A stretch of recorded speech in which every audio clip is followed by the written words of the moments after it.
Hello, welcome to WayPoint Survival. Today, I want to show you a hobo hygiene trick that no one knows. Stay tuned. In my research, one of the books that I've been reading lately is by Mark Wyman, and it is Hobos, Bindle Stiffs, Fruit Tramps, and the Harvesting of the West. And we find out that the hobo culture, as well as many other itinerant people, including Native Americans, often went out west and helped harvest all of the massive amounts of fruits and grains that came in during that time period. One of the fruits that they would have harvested would be the orange. And one of my friends, Bill, sent me an email, and I really appreciate that. And by the way, if any of you have any tips or tricks or anything you learned from the old-time hobos, I'd appreciate you contacting me through my website at waypointsurvival.com. But Bill told me this, talking about the orange. He said that riding the rail, this old hobo that he talked to back in the 1970s would carry an orange or more as a snack. But he would do something very special before going into town. Now I'm going to show you something that we're going to do with this, and then I'm going to show you how to use it for hygiene. The first thing that we need to do is we need to cut the orange in half. And we want to make sure that the ends of the orange are top and bottom, so we're going to cut it around the side. And we want to make sure that we cut it as precisely in half as possible. Again, it helps to have a very sharp knife to do this. And you should end up with roughly 2 equal halves. Next, we dig out our spoon, which every good hobo always carries. And then you start to eat the inside of the orange, much like you would a grapefruit. You just peel it away from the inside, like this. And just keep working it down until you get it down to where you want it to be. And sitting by a nice warm fire is always a good place to have breakfast.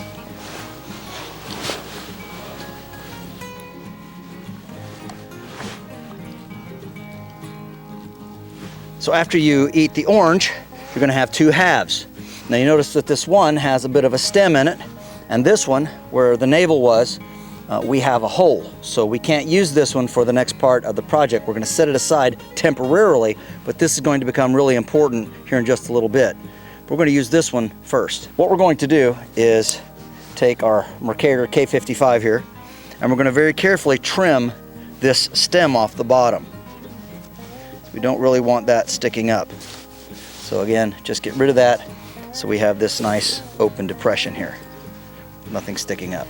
Next thing we want to do, over to our fire pit, and we need to make sure that we have a good bed of coals and something that we can kind of push down in and make an indent. You do not want to have any fire for this, so you can move any fire aside.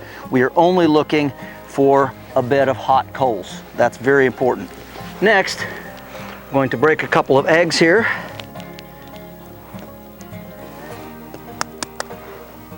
Put those in. Now, depending on the size of the egg and the size of the orange, you may only get one, like this. But if you've got 2 halves, of course, you can have an extra egg. Now we take our egg in our makeshift bowl and we place it very carefully into that divot we've made, trying to keep it level as much as possible. And you can go ahead and scrape up some coals up around it. Try not to get any ashes if you can. I got a little bit in there, but that's not going to hurt it. The idea here is to have a nice bed of coals on up around our bowl that we made. I'm going to add a little bit of salt. Again, we don't need a whole lot.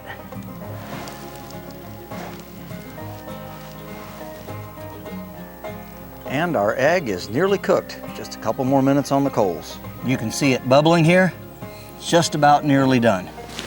When you feel like it's cooked enough, get you a couple of sticks and you can pull it out of the fire very carefully. Now this works on a similar principle to how you can boil water in a styrofoam cup. As long as there's egg in here and as long as the peel is moist, you're going to be able to cook in it. I'm going to use this beautiful handkerchief that we got from Logston and Company, and very carefully put that on there, and then that'll protect the hand from the heat so we can hold it and eat. And we are ready. Get a bite to eat. Got our spoon, got our bowl here. Always must be properly thankful for our food. And you can see that it is well cooked It is not burnt at all on the inside. So all the way around, it's really nice and cooked. And all of the burn is on the outside of the peel. Now it is a little bit still soft on the inside, but for those who like your eggs over easy, or as we call them, dippy eggs, this is going to be perfect. Just look at that. Bon appetit. Oh, you have to try this. The orange gives it an amazing flavor. A little bit of salt, farm fresh egg.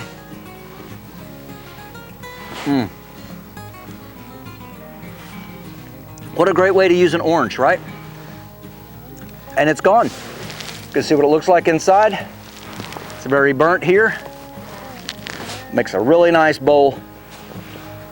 And again, when you're done with this, you don't have to worry about putting it in a garbage can. It's a natural thing, it will decompose. Just throw it back in the woods. Wipe them off a little bit. There we go. So now we have the rest of the orange right here. And for instance, let's say I've got to clean up and freshen up before I go to town. Maybe my hands are grimy. Maybe my face is. Maybe I've got a little bit of body odor from not being able to purchase or wear deodorant for a few days. Not being able to bathe as regularly as I would like to. So this can work as a handy wipe. You want the white part. What we're going to do, you can turn this inside out, you can tear it in half, making separate wipes with it. And then what you do is you simply scrub with the white part. Now you need to make sure that you get all the orange off there with the spoon. But you can literally wipe your face, neck, and ears. Try, of course, not to get this in your eyes. It's acidic. But you could wipe that off if that one gets grimy. We simply switch to another piece. It's good for the armpits. You use that, again, in place of a deodorant. You could use this on the soles of your feet. You could also use it perhaps down between your legs. Again, anywhere you need to wash and you don't have access to anything, and this is going to make you smell a whole lot fresher and a whole lot cleaner. We've still got quite a bit left over. And again, when you're done wiping down everything, you'll just smell a whole lot better and a whole lot fresher. And I think that's an amazing tip because it can function as a hand cleaner, as a freshener. It also has that great orange scent to it. And again, folks, easy to get a hold of for someone who is on a limited budget, or especially for someone as the hobos of former days. You know, they picked a lot of fruit and they had access to many, many orange peelings, and most people just throw them away. And we're ready to hit the road. And all it took was an egg, an orange, and now we're clean, we smell better, and we're satisfied in the stomach. Well, I hope that you've enjoyed this little foray back into the past as we continue to study what the hobo culture would have used, what they did back in the classic era of the hobo, as well as on into modern times.